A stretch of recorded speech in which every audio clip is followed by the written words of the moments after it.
Hey guys, Kevin here. Let's talk about built-in fields versus meta fields.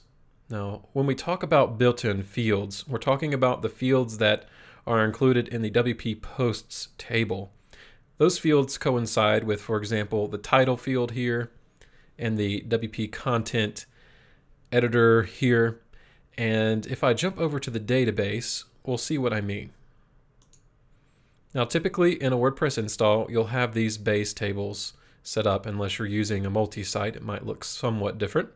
But you have posts and you have posts meta. Posts are where all of your blog posts are stored. Here you can see I have quite a few blog posts attached. If I scroll up, maybe we can find the post title. Here we go, post title. And so this post title column where it says hello world, that's the initial blog post. There's some auto drafts in here. There's Kevin D's, which was a post type that we created before. If I keep scrolling through here, okay, there's the made to stick blog post. If I look over here, ID of 39 under the ID column, look here, it's ID of 39 in the URL. So that's the blog post we're pulling up. And like I said before, we have these custom built-in fields into the table. So we have post content, which is where this data is stored. And we have that post title field, for example, here as well. We also have, for example, some excerpt data, so post status, all these fields we can control. Now, whenever you create a custom field in WordPress,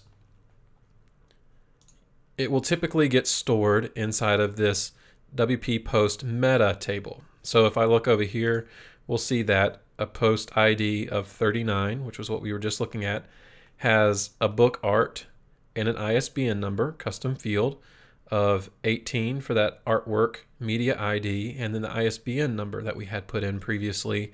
I've edited a little bit, if you notice. And so that's where the other custom fields are stored that we create on our own. And so sometimes you want to access these built-in fields inside of WordPress and not just access the WP Post meta. And so we can do that inside of TypeRocket. And let's do that now. For example, if we have this editor field that comes with WordPress and we don't want to use this editor field, maybe we just want that to be a plain text field, we could remove the editor under supports here, refresh the page. You'll see that it's gone now. And then I want to add a form. So I'll do form underneath the editor.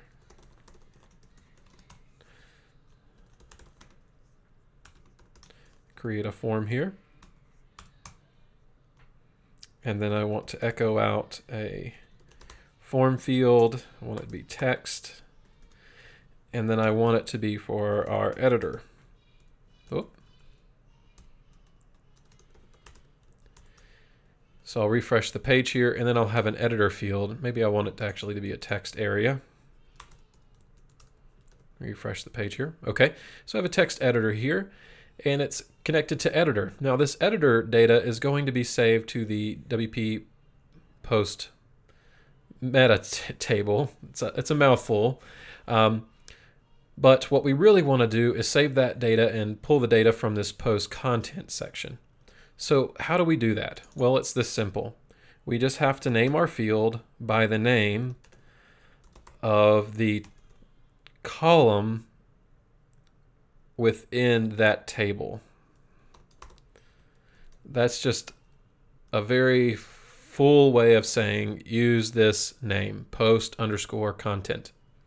And so that's what we have done here. We've said post content. And note that when we're doing this, it follows that ID principle where we underscore and lowercase everything. So here, that would coincide to this stuff here. So if I refresh this now, we'll see that we have the content for that built-in field.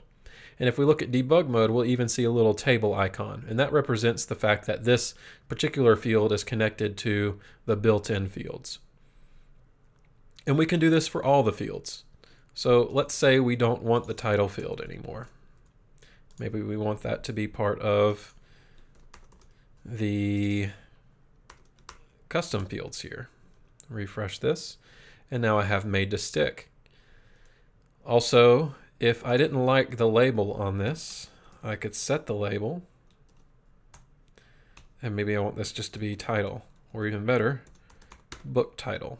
And instead of post content, I'll set the label for this one as well to book description. Refresh that, and now it says book title and book description, a little bit more representative of the data that we have. And so this can be quite helpful when building out a custom post type. So let's save this, update it, and view our book again, and everything still works the same. If I go over here to edit, and I add a new book title here, we'll see that it says auto draft. So that's the title that WordPress is going to assign automatically to a post type whenever you create it. It automatically creates an auto draft. So be aware of that if you override the title. And then I'm going to call this, what's a good book? Oh my goodness. So many. The Art of Explanation, and then great book. Okay. Let's publish this and see what happens. If we view the book, we'll notice that it says auto draft here, and that's because we did not set a slug field. Now, the WordPress title field that comes out of the box also sets the slug field. So I have to go down here, check this box for slug, scroll down, and now we can set the slug. Now that's a little bit cumbersome, and so it's not really recommended that you would per se take over the post title field, but this post content field, that's not a problem at all. So that's just an example of what you can do with these custom built-in fields that allow you to override a post type.